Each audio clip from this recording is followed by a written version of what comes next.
Load testing. Yeah.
Let's see.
And it's 2 o'clock.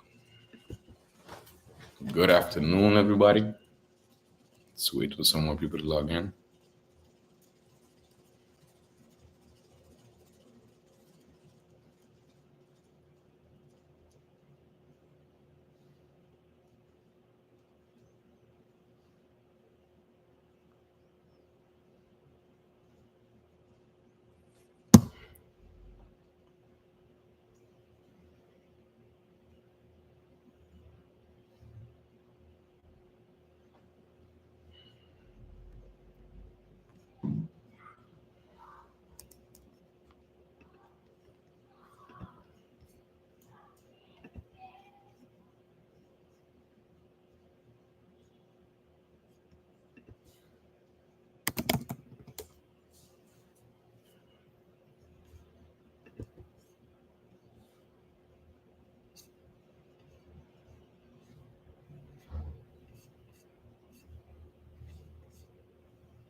Okay.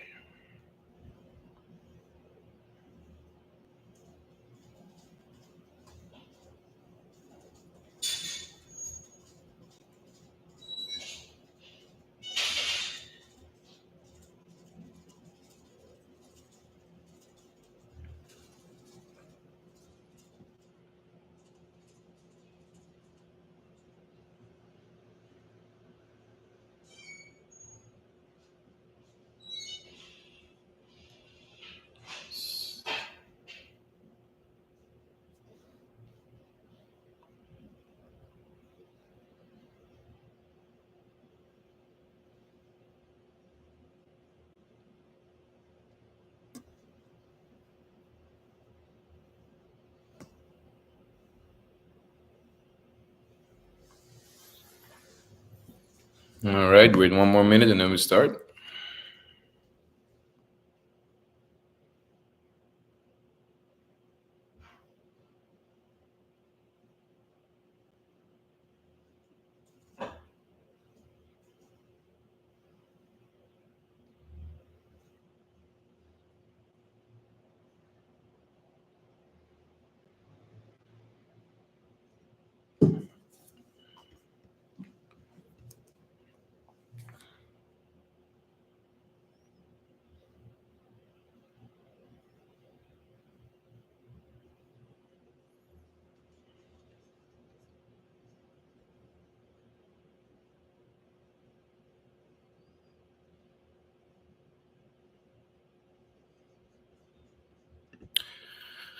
All right. Good afternoon, everybody. On this loving Sunday, after a long week of work, it's been a long week. That's an understatement. But I'm glad that the budget 2025 has been passed unanimously. So I'm gonna give you guys a little play by play of how the week went and how we got up to the point of Friday. So I think this is the first live stream for the year. So actually, even though it's January 19th, Happy New Year to everybody. I myself took a little trip down to Curacao where, oh, give me one sec. Yes. Ah, oh, our honorable MP Gums, our party leader, told me that I am muted. So let's go in this. Let me see. Not supposed to be muted. Can you hear me?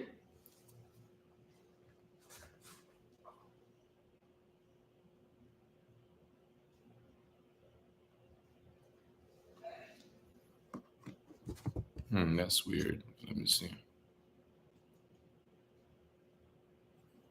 Are you sure? I'm speaking to MP Gums, by the way, guys, in case you think I'm talking to myself. Minister Gums, actually. So confusing. It's good.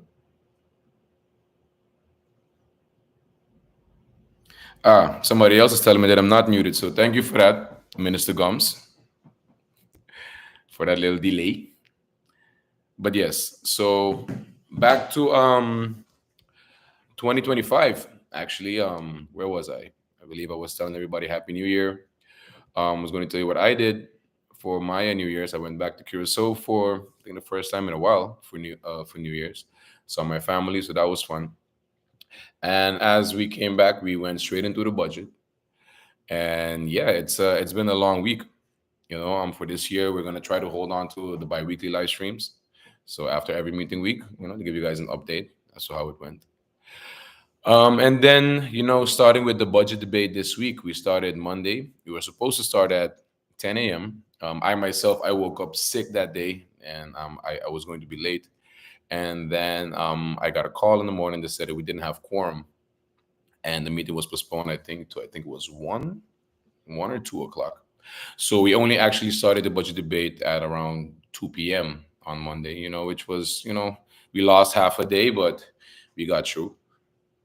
On that day, I believe the ministers gave their presentation on the budget. It started with the Minister of Finance. She gave an elucidation as to how this budget, as they referred to it, was a skeleton budget.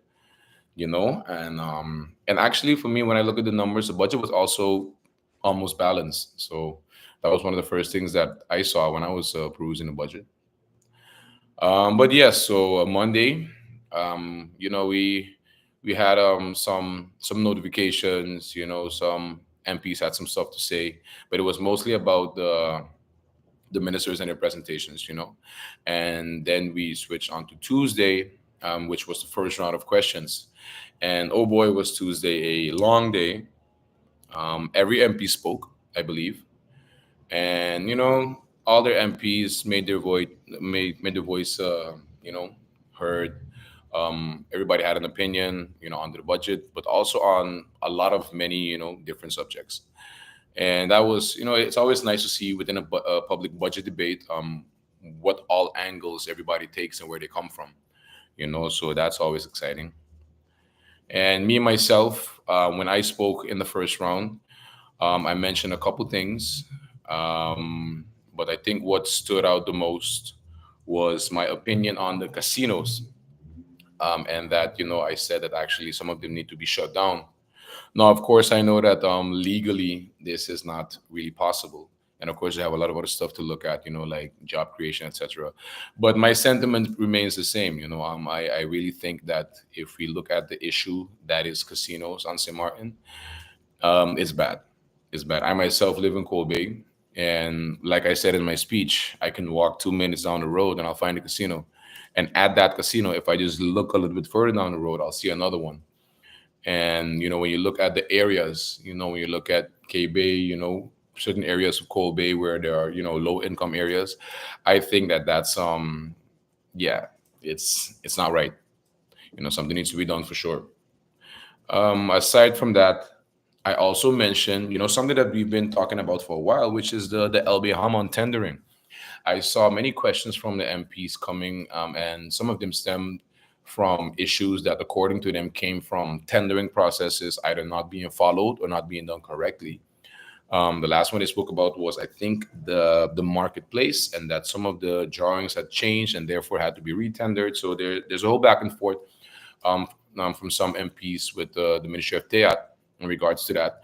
But it also brought me back to the same point that we've been trying to make for the last couple of years, which is that the LBHAM for tendering, it needs to be made, as per the Compabiliteitsverordening, Article 47. If we don't, put the attention towards that, then we're still going to have these discussions every time that a tendering comes up, and that also in light with what the ombudsman said in her report regarding tendering for the garbage collection in 2021 to 2026. Let me see what else I had in my notes for the budget. Oh yes, for justice, of course. The rise of crime. I believe the last couple of weeks it's been getting a little bit hectic in St. Martin and a little bit dangerous, to my opinion. Where we see even tourists becoming popular because they got robbed in St. Martin and tracked down certain boys to find them back. This is not good publicity on us. And the Ministry of Justice, it seems like they're on the right path. The ministry is very objective in her approach, and I commend her for that. She's letting the law guide her as it should be, and everything has her attention. And I again must commend the minister for answering me when I have inquiries on the weekends, etc. Because our job doesn't stop. Let me see what else. I also spoke about scooters, and it was good for the minister to mention that if you did not reach the age of 18 years old, it is illegal to ride a scooter here in St. Martin. I have personally seen many young people driving scooters, and while I am of the opinion that there should be like a way to maybe get once you're 16, to be able to get on the road with scooters up to a certain speed. But then you would have to also, do what we call it rijbewijs. It's not just, oh, you reach the age of 16 and you get to be on the road. No, safety is key. And at the moment, the amount of scooters that I see driving around with no helmet, etc., while we don't have scooter lanes, it's troublesome. But this does have the Ministry of Justice attention and the Ministry of Teat as they're over traffic as well. So curious to see how the ministries are going to go about that. And let me see what else did I speak about in the first round of questions. Um, ECYS, of course, the ministry belonging to Minister Gums, our party leader, Minister Melissa Gums, because if I say Minister Gums, it can be three. Yeah, we have a lot of Gums in the Council of Ministers this time. Yes, ECYS. I believe I had the question for the minister in regards to the Charlotte Brookson Academy. In that situation where I think one of their board members was accused of embezzling money. The Charlotte Brookson Academy since then also sent out a press release, I think, a press statement actually this week, in which they clarified, that they also, are in the process of trying to, you know, get some accountability in that case. So the minister said that she would be informing us accordingly as the investigation goes on. So yeah, I'm just looking forward to the outcome of that because we like to talk about accountability, but it needs to start internally as well. And when we as government spend money and we do not get what we spend the money for, our money's worth, then we should also be able to say no. The people's money was spent, therefore the people need answers. So let's await the conclusion on that investigation as well. And let me see what else did I bring forward. VSI as well. A lot of people don't know, but food inspection is at an all-time low here in St. Martin. I don't think that we even have a head of the inspectorate in VSI at the moment to handle food inspection. And the minister also admitted that there is no actual official food testing being done, just something by the Ministry of VSI. I also asked about bottled water being tested and whatnot because at the moment, no bottled water that gets imported into St. Martin gets tested. We only test local water or locally produced water or sewage, etc., but not the bottled water that comes in that we consume, which is also a part of food inspection as well. And I think that you know given life expectancy, yeah, we need to actually get on it. um, these concerns also came from SLS as well, because of course they are the ones who are by law tasked with checking the water. But that means that VSA, the Ministry of VSA, should also have a very communicative approach with SLS to make sure that everybody's on the same page. At the moment, I think there is a disconnect. So I do encourage the minister to, talk to those who fall under him by law, and let's get it back on the right track. Then Ministry of Roaming. I also had some questions for Minister Gums, Minister Patrice Gums, Patrice T80 Gums Jr., as he likes to say all of our names fully out loud on the floor of Parliament. For him, I had some comments. Of course, the minister announced, I think it was in December this year, that he was able to get some extra funding from the Dutch government, 1.9 million euros to be exact, of which half a million was going to be used for the buying of new storm water pumps, because we need those. And I think 1.4 million was going to be allocated towards capacity building within the ministry as well, And but because these monies came in very late last year, the government didn't have a time to include them in their note van wijziging and to bring it to Parliament. So it was not included in the budget. But the minister did speak to me, and he asked me if I could make an amendment within the budget, the national ordinance of the budget, and then see if we can get those money so that we can use them this year. Because of course, if it's not budgeted for, then officially the government cannot use the money, because then Parliament has not said yes. That's actually the role of Parliament when it comes to the budget, is to give the government the permission to spend money, because that's the role of an MP when it comes to this the whole budget debate. So that's a fun fact. I spoke about the garbage, of course, about cleanliness. It's been bad, especially around the Colby area, around the Cul-de-sac area, where I am most. I do see that mini dumps are popping up, and yeah, we asked the minister to just look into some accountability when it comes to the haulers, because again, if government is spending money, then the quality of the work needs to also echo the amount of money the government is spending. Garbage collection has to do with people's health, and it has to be taken serious. And then let me see, what else did I ask the minister about? I also touched a bit on the hillside policy, because I think there's a misconception at the moment in St. Martin when it comes to the hillside policy. People think that because it's just a policy that any minister can just deviate from it, which is not true. To deviate from a policy, you also need to motivate legally as well, as the minister, because policy is there for a reason. People like to think that policy means that, oh, then the minister can do whatever he wants, but that's really not the case. And right now the ministry is also working on a whole new building ordinance, actually a VROMI ordinance, which is to include all of these things. So I'm excited to see what the ministry is going to come in regards to that. And also, we're still waiting on the to get started on the DDAM policy trajectory, because that's also critical. And all of those things should be rounded off this year so that we can actually get some movement.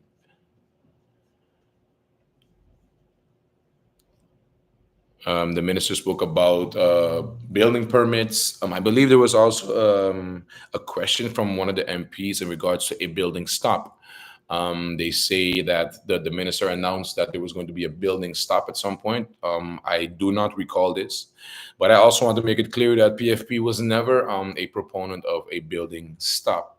No, we are a proponent of responsible building. It really makes a difference if you, for example, have 10 10-story buildings to approve and also 20 regular homes, regular residential homes. And then the timing. If you choose to pass all of those 10 first and then put the 20 in the back seat, that's something that we can agree on. You understand? It's about building responsibly, and it's also about making sure that issues like the hillside policy, like drainage, like sewage, that all of that is taken into consideration. Because what we see now, for example, like right there in Cold Bay by the Hills, is that not enough provisions were made when it comes to drainage. So every time it rains, you would see the water settling there, and these are the long-term issues that you do need to include when you go at these building permits. I believe the minister spoke about the amount of building permits that were signed, etc. But if I'm being honest, it's not really about the amount. It's about what you approve. If you approve five permits and all five of them are big developments for foreign companies, it makes a difference if you, for example, approve the little home in Dutch Quarter or the two homes in Middle Region. And that's what I think, that the numbers are not going to reflect on actual productivity of the minister. That's why I think that we need to be careful when we start these discussions in Parliament about, but the minister seems to have not been signing as many permits. When you look at quantity and not quality. So I'm glad that the minister also answered the MP in regards to that. And it was also nice for me to see the not only the prime minister but also Minister Patrice Gums making it very clear, because there was also a topic of discussion when it came to, can a minister mandate another minister to sign for him? We have something that's called the vervangingsregeling. It's a national decree. When we swear in, that vervangingsregeling also gets made, and it appoints certain ministers to act, for other ministers within the Council of Ministers when one is absent. So that's what the vervangingsregeling is for. We've had situations in the past where sitting ministers decided to mandate other ministers that were not the replacements, as per the vervangingsregeling, to sign for them for stuff regarding their own ministry, and in particular for stuff that would have a conflict of interest. And I think that, yeah, that's where, for me, morally and ethically, we are reaching the gray area. And I asked the Council of Ministers, the ministers, what their opinion on it was, and the Prime Minister made it clear that you cannot deviate from the national decree of the vervangingsregeling simply with a ministeriële beschikking, with an MB. And I think that's interesting, because it has been done, and ministers have awarded people close to them who do fall under that conflict of interest, government, let's say government properties, government assets. So I think those investigations are still going to come. So let's see. I also spoke about motions. I believe I don't share the same opinion as many of my colleagues. Well, I think me and MP Westcott Williams are on the right page. But yes, nonetheless, I believe we had 9 motions this time. That's exactly what I kind of was warning about, because within the scope of the public debate of the budget and 9 motions being passed, I can see how some, well, not passed but presented, I can see how some might or will actually get lost in translation. And that's what I warned about, and that's actually what also MP Westcott Williams warned about. Motions don't exist. Actually, our Constitution does not speak of any motions. Our rules of order give us the possibility to bring motions forward, but the idea behind a motion is that it is a statement. But motions have no legal consequence. The only motion that can have a legal consequence is the statement towards the government from the parliament that they do not trust them anymore. The motie van wantrouwen, the motion of no confidence. And only that motion can actually get something to happen on the other side. But any other motion that you bring, even if the government does not want to or cannot execute it, you cannot hold them legally responsible for it. You can only call meetings to discuss it, and therefore, I think that's why I actually think that most motions have they bear no meaning. And that's why me, as now a sitting coalition member, I always refer to the ministers first to ask their opinion on, if this motion passes, is it realistic within your ministry to also have it executed, or is it going to be a motion that's dead on arrival? Because we had many motions presented, and one that I wanted to also touch on was that of the referendum. MP Ardwell, he brought forward a motion. I think it was in round two, and I interrupted him because his motion was speaking about telling government or urging government to start preparations for a referendum. And I kind of sounded the alarm because within the Constitution we have a very, very clear legal trajectory to walk if we want to take a referendum serious. And I think that that was just completely skipped.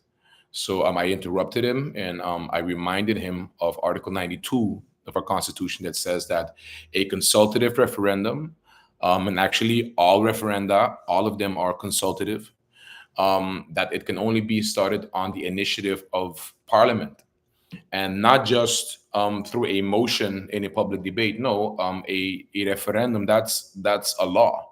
It's a national ordinance. So if the law says that we as Parliament need to discuss first the possibility to ask the people their opinion on a certain matter, in this case it would be constitutionally related, then we would have to start the discussion for ourselves first. And I believe it was back in 2021 and 2022 when then a same type of motion was attempted, and then Prime Minister Sylvia Jacobs, she made it very clear to Parliament. She said at Parliament, I cannot do anything with this. This has to come from you guys. And former MP Gums was part of the Petit Comité, along with former MP Angelique Roumou, also from the NA faction, and former MP Duncan. They worked on this, and I believe it was MP Baumkamper also work on. I don't remember, but those three I remember for sure. And they started working on the, let's say, the communication plan, etc., the strategy as to how we are going to bring forward the referendum. Because when you speak about a referendum, people only think about independence, but the idea behind a referendum is not just to give people a multiple choice to say, okay, so we're going independent or not. No, there are many ways to look at what a country's status should be. And for example, we have the Best Islands, who are now an intricate part of Holland. We had the Netherlands Antilles, which was a whole construction by itself. We are now autonomous in the country, but we can also be independent as well. We can also go into the form of a federation, and that was kind of like my issue with the motion, because the discussion is not only for us in Parliament, it's also for the people. Because right now at the moment we do not even give what I call staatsrichting. We don't give that at the school. So when we have elections, when some of us get elected and whatnot, people come to me and ask me, so what? This person got elected, so they're gonna be the minister.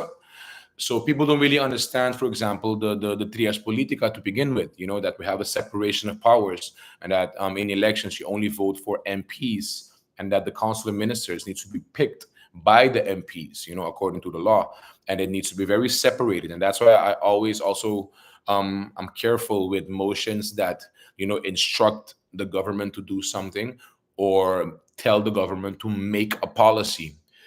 Policy is specifically the job of the executive branch, for the ministers, because to make a policy, you need to have done some research that the ministry is capable of doing, not just an individual MP. So yeah, so coming back to that point, we don't educate our people enough. Yet we want to throw such a big, choice in front of them. If we look at the last 20 years, I believe they've been talking about we have not had a referendum in more than 20 years, etc. But have we taken the time, not only as politicians but as a society, to inform our people of how things work? Like, do they know how Parliament works? Do they know what the budget debate means? Do they know what the ministers do? Do they know that the third branch is the judicial system, the judges? And if we don't educate our people, and that takes time, then we cannot simply tell them, oh, by the way, In a year or two, we're going to have a referendum, and you're going to have to pick. We have not done an assessment as to how the autonomous status, has either improved or, our position internationally. So I think that those discussions need to be had before we even reach to that point. And then coming back to the legality of it, if you read the motion, it specifically puts the buck back into the hand of government. We're passing the buck again. That's what I call it. And if the Constitution gives you an authority, you cannot run from it. We have the Committee for Constitutional Affairs and Decolonization, and like I said, a petite committee already started with that trajectory. So we have to now pick it up. That's our job. Our job is not to come into any meeting that is public and therefore can accept motions and then just throw it out. No, that's very irresponsible. I think that we need to have the difficult discussions and sit as MPs and explain to me, MP Ardwell, why you think independence is where we need to go, and then I will explain also as to why I also think independence is the right way to go, or if I don't, think that's the right way to go yet. But those discussions need to be had amongst ourselves. That's what the Constitution tells us to do before we make that decision to bring it to the public. So that was one of the highlights for me as well. And then we went into the answering of the questions, which took a whole day. It was Wednesday. I believe we finished at 1 something in the morning, to come back the next day. Thursday as well, we went into, I think it was round two of the questions. We got through with round two, and then the ministers also started answering. And when it came to the voting Friday, I believe Thursday also was a very late day. Yeah, we were there till 1 something in the morning again. So what I must say is that all NPs did show up, regardless of whatever jab we throw at each other for not being there on time or not being there or whatever. Every MP was there. Of course, MP Ludmila de Weaver, she made it clear to us from the get go that she had to leave for medical reasons. So that was also known by the Presidium. But everybody else did their part.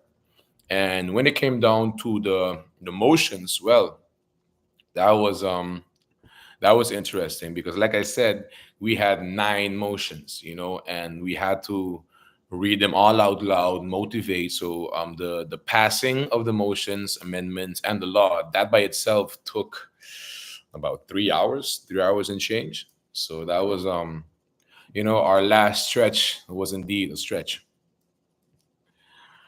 Um, yeah. So then let me see. Let me see if I can find a list of some of the motions that we had.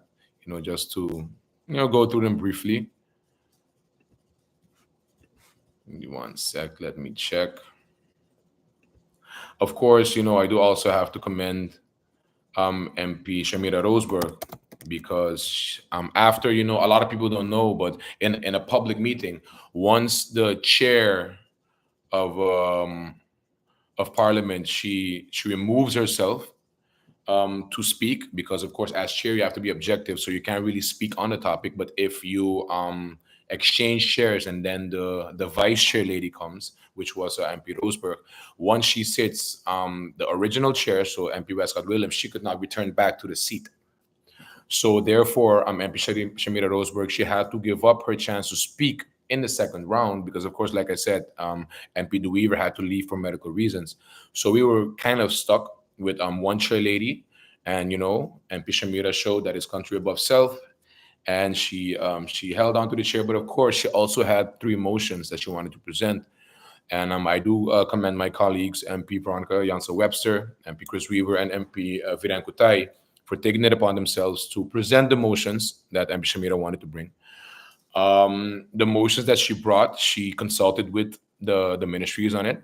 One, I believe, was concerning the hair legislation, and she and MP Gums, they spoke about it actually, and the MP made some Minister Gums, sorry, the MP made some changes towards the motion, and therefore we could have agreed with it, and it was also passed actually, I think unanimously. She also had another motion. Let me see if I can find all of them because there were a lot. Let me see.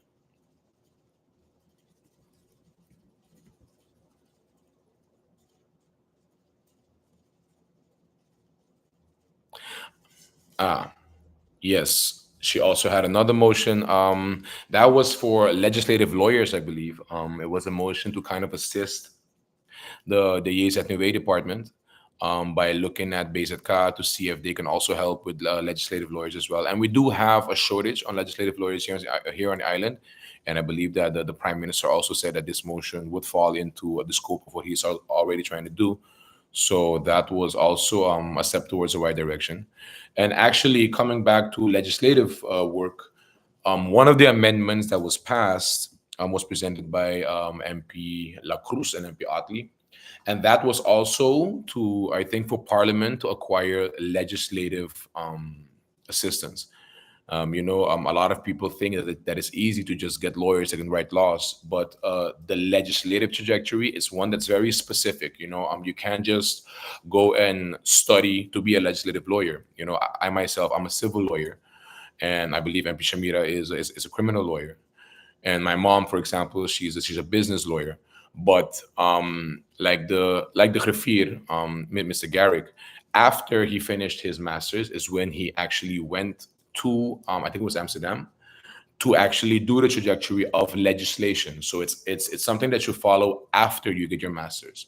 So again, being an LLM, having a master's in law does not make you, does not give you the skills to actually legislate, to make laws, and I think that needs to be known to also the people, because the people think that the moment you have a little legal background that you can make a law. No, making laws is something that's very intricate, is something that's very specific, and that's why it's not actually the job of MPs to make laws. The law should come from government, who have the staff, who have the different departments to go over the different aspects of the law, and also the Department of YZNW to actually go through the law, and then for them to send it to the Raad van Advies. So they have the manpower, at least more than Parliament, to actually make laws. But of course, let's see if with this amendment from MP La Cruz and MP Otley, let's see if we will finally get some actually legislative assistance, because then we as Parliament can also bring forward some proposals. So waiting on that one. And then let's see.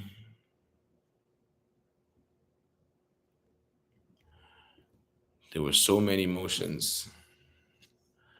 There was also one by MP Frankie Myers, I believe, and that was one where basically the government was urged to check on the status of the CFT law, and if it is not time for us to try to start to change it. Of course, the CFT law, as a so-called consensus law, was dropped on us when we became country St. Martin. And I think MP Myers is on the right track. I think it's time to reassess. And also, this falls in line with the Congress that we went to back in December when we went to Holland for the celebration of the 70 years of the Charter's existence. And these topics were all part of it, when it comes to the autonomy of the islands. In hoeverre, are we autonomous? We spoke about the democratic deficit, etc., and how we would want to basically mitigate that. So these discussions, I think they fall in line with what we've been speaking about. So I'm curious to see where the government will take this. Let me see what else.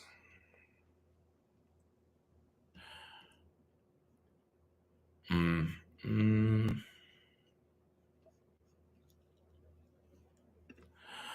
So yeah, we came back to the voting on Friday. There were two motions presented by MP Duran that were not passed. One was concerning, I think, the mandatory age for education, but it also kind of like was going to force the ministry for the testing, the so-called testing, which can be discriminatory.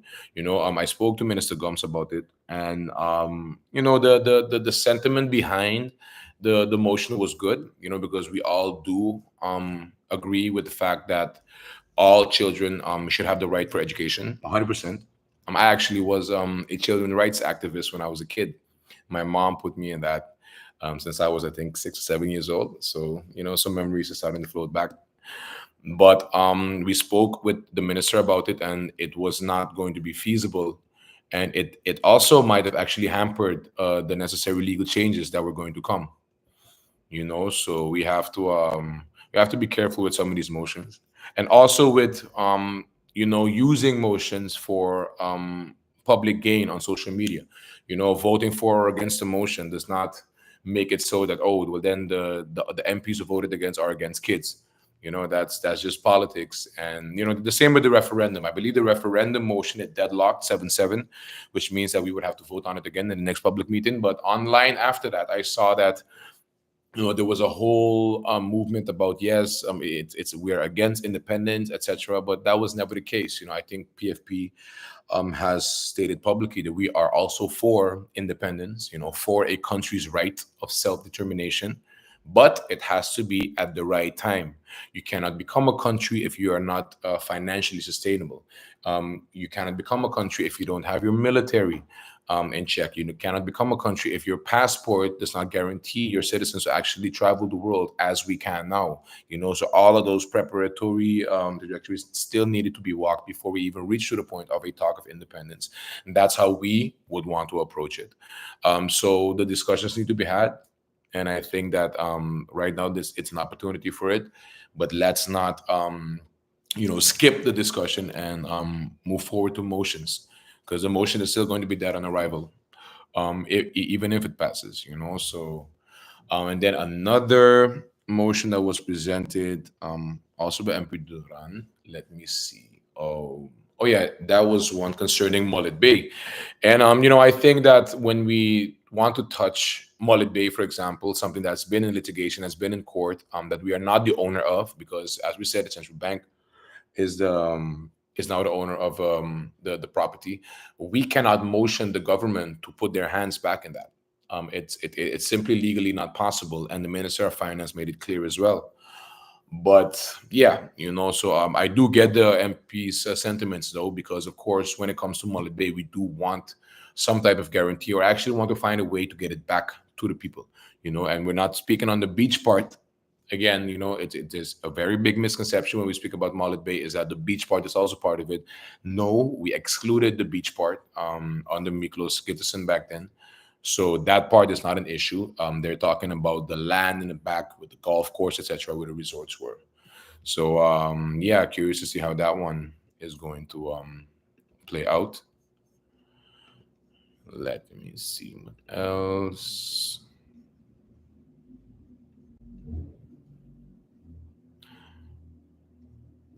Yes, I saw some comments come on the YouTube from Miss Corinne. Rivers, scooter lane, sidewalks, all these changes. I definitely agree.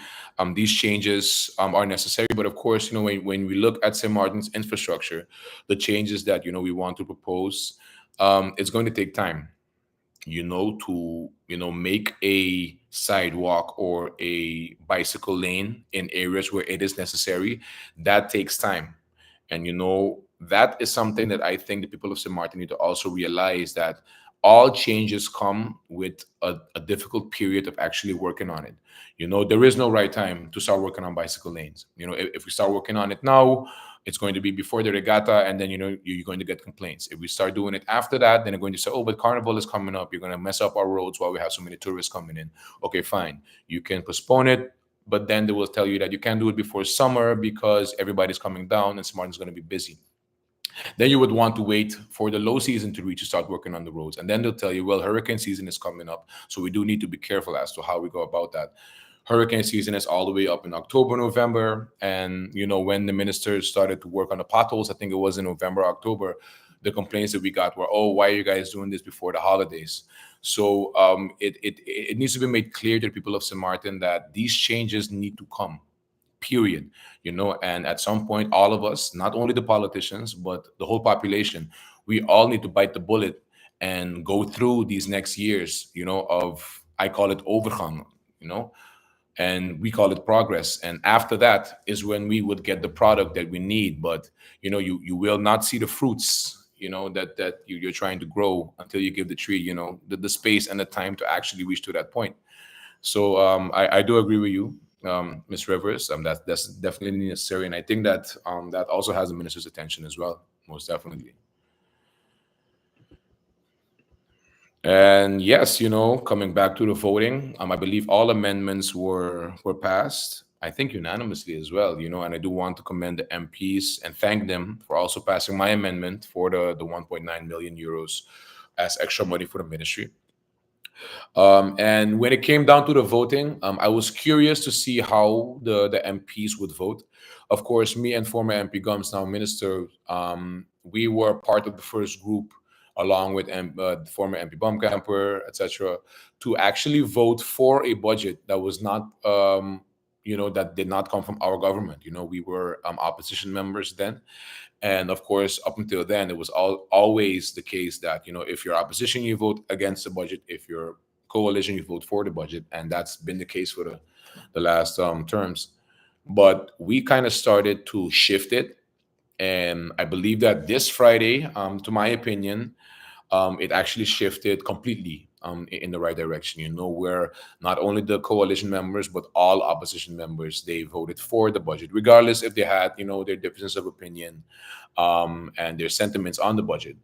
So I believe I do want to thank all of the MPs and commend them, because it's one thing to play politics, but after all of the politics and the jabs and the interruptions and the point of orders, what you vote is, what you're deciding for the people of St. Martin. And all of the MPs voted for, meaning that it's country above self, and they've proven it.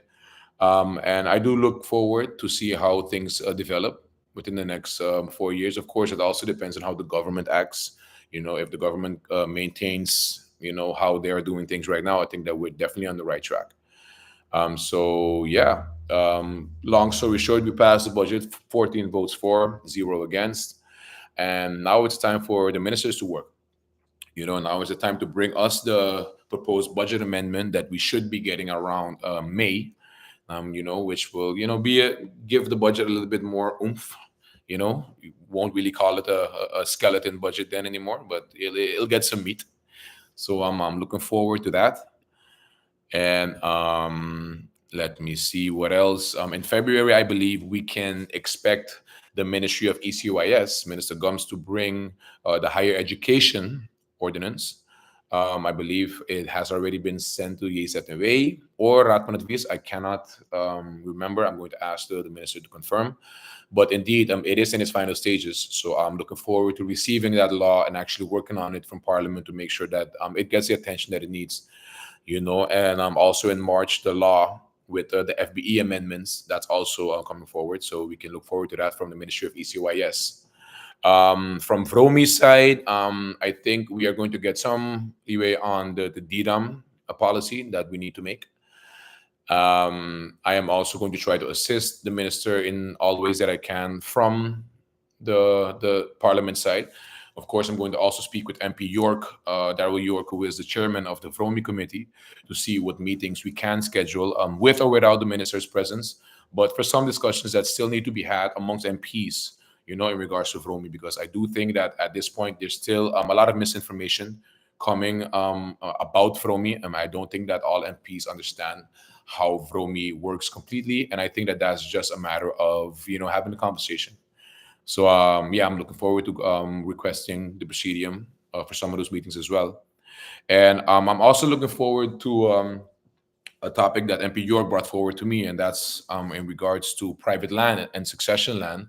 So you can look forward to seeing a meeting called with the Vromi committee to discuss that and the big issue of when there's succession land and there's so many family members, how do you proceed? Do you go to the notary or you could go to the judges? So yeah, you'll see that one coming up as well. And as for myself, the screening law, that is something that I have taken upon myself to make. Of course, there is a current approval, a proposal of approval for a whole batch of what is to be called the proposal of electoral reform.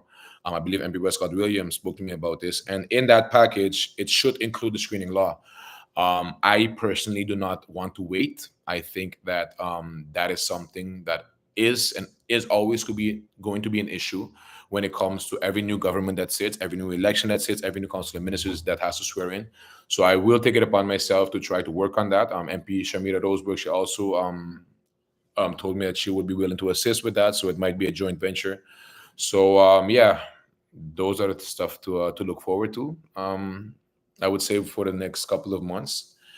And for the rest, I do want to also commend all of the ministers. You know, it was not only a long couple of days for the MPs, but also for the ministers as well, but also for the secretariat. You know, for the griffier, for the staff within Parliament, for the civil servants who had to sit there throughout those meetings and listen to us rant and go at each other and ask so many questions all the way up to midnight.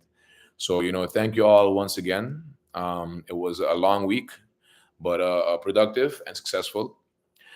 And yeah, I would say everybody, you know, I hope you guys got to get some rest. I know MP Gums told me that she's going to turn off the phone for a little bit and you know, take a nap. Minister Patrice Gums, he told me the same thing, but of course, you know, he might just pop up and say hi.